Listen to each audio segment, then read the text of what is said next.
Alright, brother, hold up. It's the man of knowledge coming at your way. Check it in. Check it out. Peace. Hey, we have it. Antonio Brown signs with the Tampa Bay Buccaneers.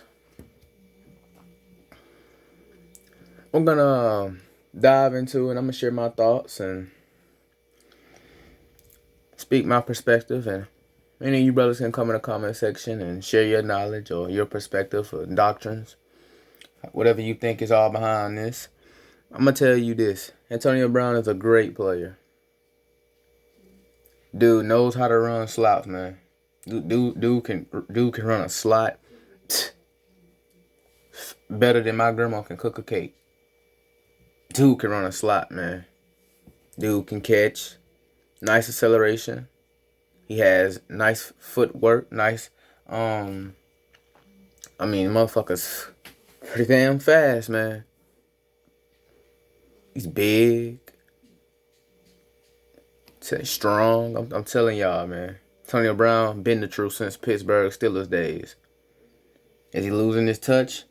Well, we really can't say that because he hasn't been in the NFL due to the rape allegations and the sexual assault allegations that he had with his trainer, his female trainer, I believe, and something about what his personal trainer was a male. Was talking about saying something about Antonio Brown farted in his face and laughed or some old shit.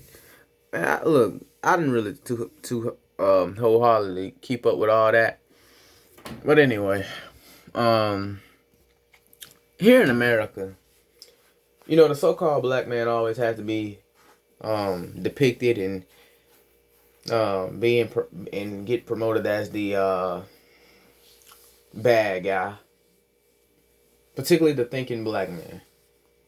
That's why I encourage brothers to go overseas. This is why I say I'm SYSBM, because I plan to go overseas someday. I want to travel the world and get to experience new things. It ain't all about women and white women and you a coon and all this and all that other shit. Look, these cats, man, rich as hell. They ain't got to stay over here in America. That's how I know Antonio Brown is also matriarchal minded. He's matriarchal minded, but I want to tell you something else. Odell Beckham is better than... I'm sorry. Antonio Brown is also better than Odell Beckham. Anyway. The Friday squad with me tonight. Michael Robinson, David Carr, and James Jones. They're here. They're ready to go. Settle in. Hang with us for the next hour as we get you ready for the Week 7 slate. But first, we start with a developing story. Ian Rappaport joining us now. And Ian, you've got some news on Antonio Brown. What is the latest there? The long-awaited wait for Antonio Brown to finally sign with the team is on the verge of coming to a close. Sources say that the big-name free agent, the biggest name free agent still available, is flying to Tampa tonight. My understanding is a deal between the Tampa Bay Buccaneers and Antonio Brown is very close to happening. The two sides are working toward a deal that is progressing. They are comfortable with where the numbers are, and if there are no snags, if all goes well, Antonio Brown is expected to join Tom Brady's Tampa Bay. Let me say this. Me as a Patriots fan, I was highly disappointed in Antonio Brown only playing one game with us, which was last year against Miami in week 2. And we released him, or cut him, or Bill Belichick did at least. And it just let him go because of the rape allegations. Because he didn't want any drama in the locker room and etc. Very understandable. Very understandable. But my question is that did they have any proof that Antonio Brown did any of these things? Now, if so, not okay. Now that I remember, they did. They did. But what about Big Ben? Ben Roethlisberger? What about Robert Kraft?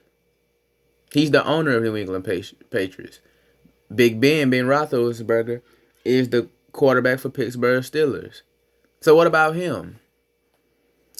Now, there was allegations So, which means allegedly in 2008, Big Ben was out here pimping hoes left and right. So why hasn't he been called in for a trial? You notice they always get R. Kelly, Bill Cosby, Michael Jackson. Michael Jackson is a dead black man. Come on now. And they still coming at his neck. But but Harvey Weinstein and Kevin Spacey, they cool. See, this is the double standard once again that the so-called black man deals with here in America. And the only black men that I know that want to continue to be a simp for this country, black men. Only race of men I know. You see other races of men, they use them. See, especially from these foreign countries. See, I ain't mad at nobody from coming to America doing what they do. From overseas, from different countries. Because they come over here and do what they do. They see this shit, this dumb shit as economic purposes, as they should. Because they know for the most part, America is a whole. And the only one who wants to be fully committed and married to this whole is black men. That's why I say, bruh, you ain't got no true love out here. SYSBM. Get your passport, get your shit. Let's go. Hustle. We got the hustle. We got to build ourselves up first. If you got your shit together right now, hey, man, get them passports, man. Buccaneers, and of course, for the These niggas think they got to stay in America in order to play football, basketball, whatever. I mean, like, it don't matter, man. At the end of the day, you still a nigga.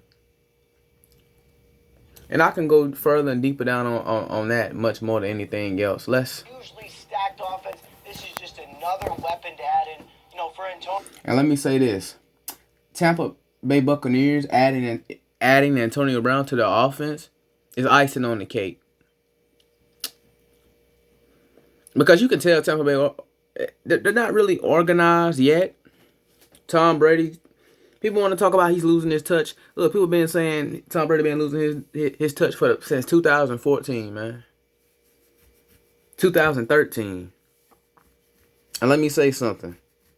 Every year this nigga prove every one of y'all wrong. So big shout out to Tom Brady. Big shout out. Because guess what? I bet he got more rings in the last decade or so. And pretty much throughout his whole career, he got more rings than your favorite quarterback. Antonio Brown. And hey, keep in mind, Tampa Bay Buccaneers already got the best wide receivers, the best wide receiver core in the NFL. Well, at least if you let the NFL tell it. Because you got Mike Evans and who else over there? I believe if I say his name right, is it Terry Man? And some other guy, Charles Goodwin, or is it CJ Goodwin? And you got those two guys. Those guys are pretty good, man. And I don't know if they still on that team now. I believe so. But anyway. A situation where he has been suspended. And then you add in Rob Gronkowski as their starting tight end. And now you got Antonio Brown. See, this is what New England Patriots was supposed to be last year. Now imagine this shit. Shit about to be lit, man. Obviously, he's been waiting to join a team. He's been trying to make his case that he is a different man than he was when he originally got suspended. You hear that? He said he's trying to prove himself that he's a different man than what he used to be. Once again, I tell brothers this all the time. That's what matriarchal-minded black men do. You don't prove yourself to nobody. The NFL, for the most part, it ain't nothing but a corporation, man. You understand? It's a business. America itself, it's not a country, it's a corporation. It's a corporation. I said it.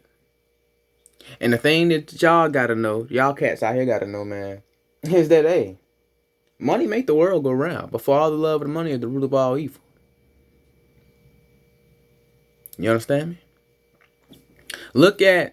Think about it this way. How many of y'all know that basketball player Stephon Marbury? That dude went overseas, and what he do? You could go check him out, go look him up. He went overseas. He left America. He left the United States. Houston Rockets called him back to come join that team when they found out he was ripping shit in over there in China. Motherfucker said, Motherfucker got a statue built over there. In America, where he would have been considered as a nigga, he got a statue. So tell me why LeBron couldn't do that if he didn't want to. Because he's a part of the monarch, the pinnacle, one of the top athletes in the world. Fuck out of here, man. Why Michael Jordan couldn't do it if he wanted to? Why couldn't Curry do it if he wanted to? Kevin Durant, James Harden, Russell Westbrook, Kyrie Irving, Giannis Antetokounmpo, Kawhi Leonard, Carmelo Anthony, Paul George, etc. Why couldn't any of them guys do it if they didn't want to? And keep in mind, Giannis is from Greece.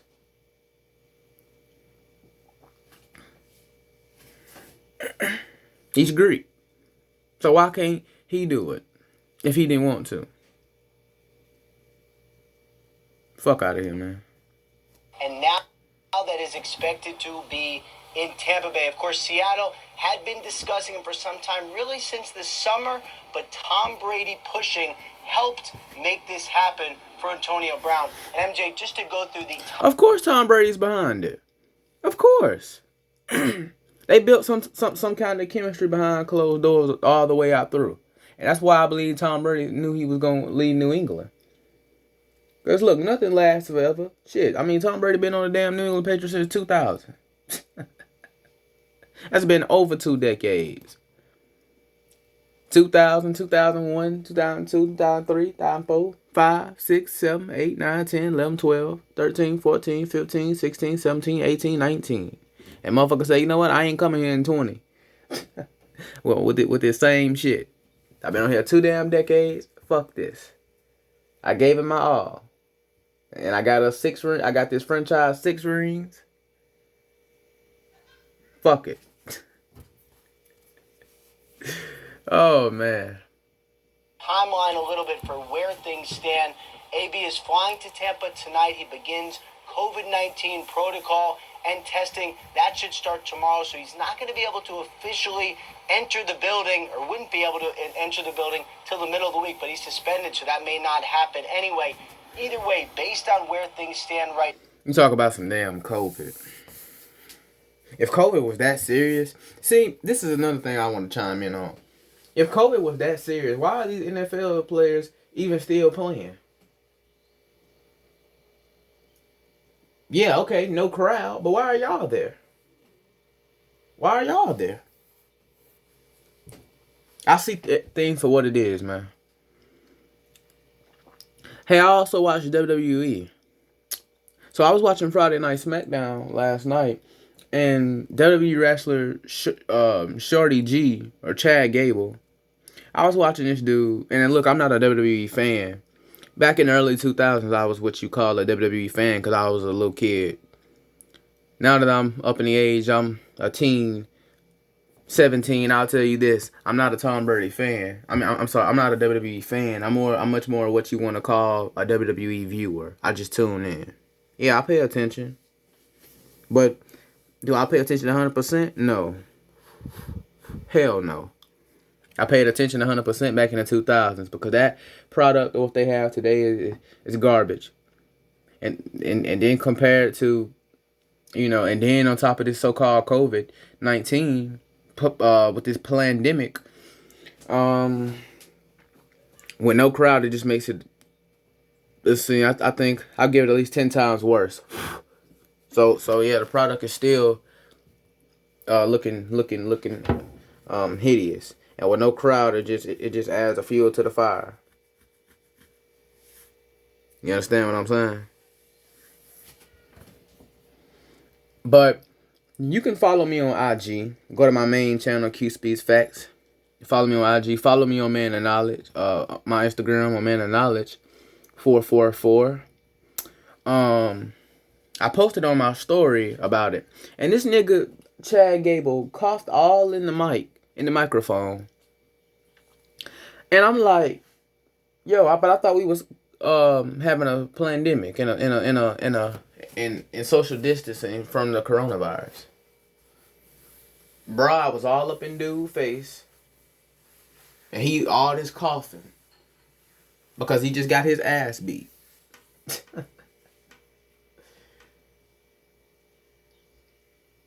So why you coughing in the mic for?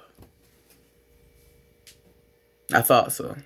Right now, he should be in a Bucs uniform, ready to play by week 9 when his suspension ends. Ian Rappaport, thank you. And since you mentioned the timeline, I want to take everyone through the timeline of this whole saga. So here's Antonio Brown's timeline since September of 2019. So September 7th, I was there in Alameda outside of the Raiders facility. September the 7th, he was released in 2019 by the Raiders. September 20, 2019, got released by the Patriots. July 30th, 2020. July 30th, first, he was in 2020. He was suspended first 8 games of 2020 for multiple violations of NFL personal conduct policy. They just own this dude's ass. But need I remind you, Antonio Brown arguably has to be the most talented wide receiver that's in this generation, in the 2010s. Yeah, I said it. When he was released by the Silver and Black, September 20th, 2019, he was released from the Patriots after they nabbed him from the Raiders squad, July 31st of. That made me mad, man. That made me mad because we had a legit. That's our first time since Randy Moss having a legit wide receiver. 2020, of course, he was suspended for 8 games of this season. 2020, multiple violations. And no disrespect to Julian Edelman. Shout out to J.E. He still does his thing. But he's not on the level of guys like Randy Mosses and Antonio Browns and Julio Jones. And hell, he'll tell you that himself. He's humble. But that little motherfucker got some strength and speed, bro. That's why I say I fuck with Edelman. Anyway. There of the NFL's personal conduct policy. All right, let's bring in David Carr and James Jones. This is, of course, still developing, but just your initial thoughts as the Bucs seem to be closing in on this deal. David, I'll start with you. Well, MJ, it's a complicated situation. You hope that Antonio Brown is feeling physically healthy, mentally healthy, and that he's able to go out and just play football. Because honestly, when he signed with the Raiders, there wasn't a bigger fan or a person that was more excited to have him than my brother Derek. And the way he works, what he gives to you on the field, he's a tireless worker. He's the best receiver in football when he's healthy, and that's what you get. No, he's the best wide receiver in the NFL, period. That's why I say he's better than Odell Beckham. Don't come here giving me no bullshit. Odell Beckham will never reach his full potential as a player, and do you know why?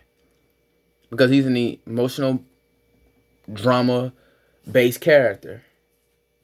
He feeds off of his emotions, and he does what thou wilt. In the words of Chronicles of Judah, like I said, you got men who can be the agents of chaos out here in this society as well. And Odell Beckham is just that. He's the agent of chaos. The problem is the stuff that kind of happened off the field, on the sidelines, the interaction with the front office, the head coach, the coaching staff, all that stuff weighs on the team. And this is the ultimate team game. And you can grab a great player and make your team better. You can also grab a player, and if you have issues, you end up releasing him. Bill Belichick has done it. John Gruden has done it. I don't know. Exactly. If they're going to be any different with Bruce Arians. Maybe he can do something different. Maybe the Tom Brady. But my question is, why is brothers like, Ben Roethlisberger? Bro, in 2008, once again, in 2008, there came out a statement. It was a claim or an allegation that Ben Roethlisberger was out here flipping bras left and right. I'm just saying. Robert Kraft, 2018, 19, I believe, got called out for flipping chicks left and right. Young chicks, it might I add. Once again, Robert Kraft is the owner of the New England Patriots. Brady connection. Maybe Antonio has learned a lot. But why haven't any of these brothers been checked? Filed for any NFL conduct policy? See, the so-called black man deals with these things in the corporate world. There's always gonna be you dealing with some sort of punishment. They will make sure they deal with you in this corporate world, black man. Okay? Why is that? Because it is the Caucasians' society.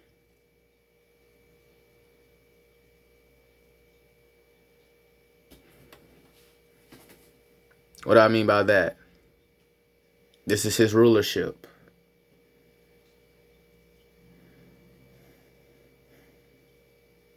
Black man, this is your captivity. You have to understand that. That's why you're at the bottom of the pinnacle, and that's why he's at the top. It is what it is. Game for so long. I mean, he obviously loves the game. So you have to realize if you want to play this game, it is a privilege. It's not a right. And for him to get back into it, maybe he's in a better headspace. Hey, you touched on all of it, DC, off the field. But listen, Tom Brady and the Tampa Bay Buccaneers are getting a Hall of Fame wide receiver. And facts. But what's wrong with his mental health? Because there's been allegations coming out saying that Antonio Brown also has CTE from that big ass hit he got hit with back in 2016-17 season. In the playoffs, when this dude came up and just I cannot remember this dude's name. Burford. How do you say this guy's name? Number 55. Vontez Burford or something. And he came up and knocked the wind out of Antonio Brown. I think the dude number was number 55 or number 57 or number 58. Something like that. I can't remember. And I watched that game, that playoff game with the Bengals and Steelers. I watched that. And everybody talking about, Antonio Brown hasn't been right ever since. Oh, get the fuck out of here, man. Dude still can ball, though. But ain't nobody say nothing about Odell Beckham running around here twerking on Instagram Live and dressing up like he a damn faggot with that silly ass mohawk he had. Anybody saying about that? And if he could keep his mind right, and if he could come out here and play football the way we know that he can play football, they just got the best receiver, like you said, DC, in the National Football League. Antonio Brown on their team to go with Chris Godwin and Mike Evans. This offense with Antonio Brown on the field, if his head is... That's what I just said. Clean, and we know he's going to be in... And Mike Evans is underrated. Believe that. I don't care what nobody say. Dude, underrated. Shape is the best receiver in football, and this offense is going to be dynamic, man. Tampa Bay is going to be a problem if they can make sure they can keep Antonio Brown on this football field. Exactly. And happy. But it's going to be keep him happy. Antonio Brown don't come there with any of your bullshit. And another thing you have to ask is how will they treat him, and how will he treat himself? Ask yourself that. a dangerous sight to see. And I'm over here shaking my head because, oh my goodness, I don't know what's about to happen. Buckle up for sure. And DC, you mentioned the Tom Brady connection there. He also has the Bruce Arians connection there. Bruce was, of course, the offensive coordinator in Pittsburgh in Brown's first 2 seasons in the NFL. All right, guys, we'll check with you in just a bit. Here we go. Carr throws end zone, dive, touchdown, Raiders. David Carr and James Jones back with me, guys. Bucks Raiders was moved from Sunday night to Sunday afternoon because of COVID concerns. And they play Oakland Raiders.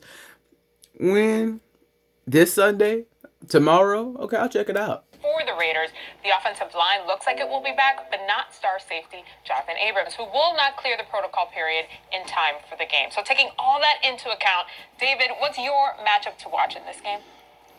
Well, two good football teams. I think it comes down to, obviously, when the Raiders offense is on the field, I pay great attention. But when the Bucs defense is on the field, I think they're the best unit on the Tampa Bay Buccaneers. And Todd Bowles Exactly. blitzes, 46% of the time or 40% of the time, which is between the top 5 in the league. That means they generate pressure by bringing pressure. And Derek last year was the number 1 quarterback in the league at striking against pressure.